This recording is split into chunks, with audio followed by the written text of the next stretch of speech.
to dig into narcissistic abuse, codependency, and how abuse cycles play a role in developing that dependency on our abuser. And if you could, please watch this video all the way through to the end, like, comment, share, to help keep my content active in the algorithm so it gets to all the people that it needs to get to. Also, if you're new here, my name is Heather Hart, president of Heartstrong Enterprise. I'm a trauma recovery coach, and I specialize in helping clients heal, grow, and thrive after toxic and abusive relationships. If that topic interests you, click that plus, follow along for more. So let's get into it. I'm gonna try to keep this short and sweet if I can. Getting out of abusive relationships with narcissistic abusers can leave us feeling permanently damaged. So much so that even months and years, we are still searching for answers of what's wrong with us, or just suffer with the inability to just move on with life.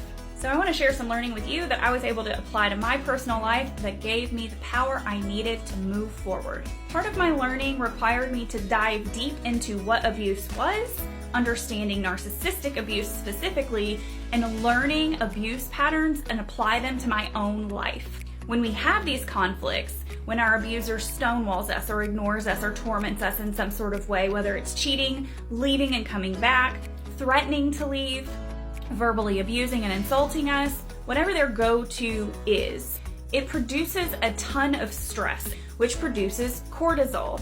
Once we're at our breaking point and we're at rock bottom, they will swoop back into our lives, making everything better again, producing that feel-good hormone we all know as dopamine.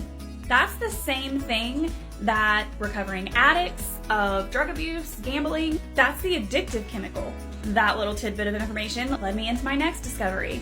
I'd been chasing dopamine my entire life.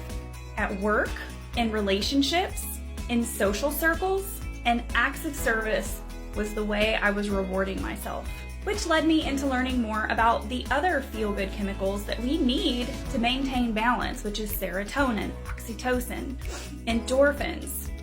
To produce those require different sort of activities or experiences. Because I'm a childhood trauma survivor and I was never in an environment to learn how to produce or balance these things naturally, I didn't know how to.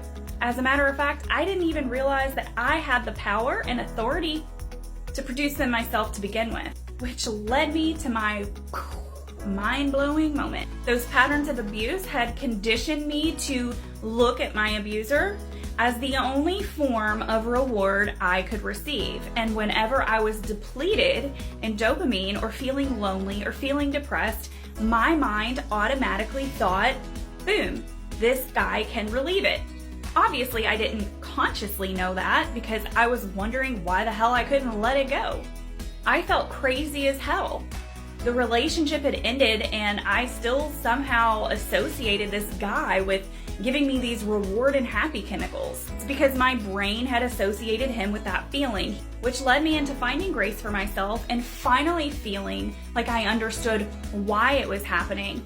But not only did I understand why it was happening, I could change my pattern. So if that thought crossed my mind, I would pause and I would say, your body needs something right now.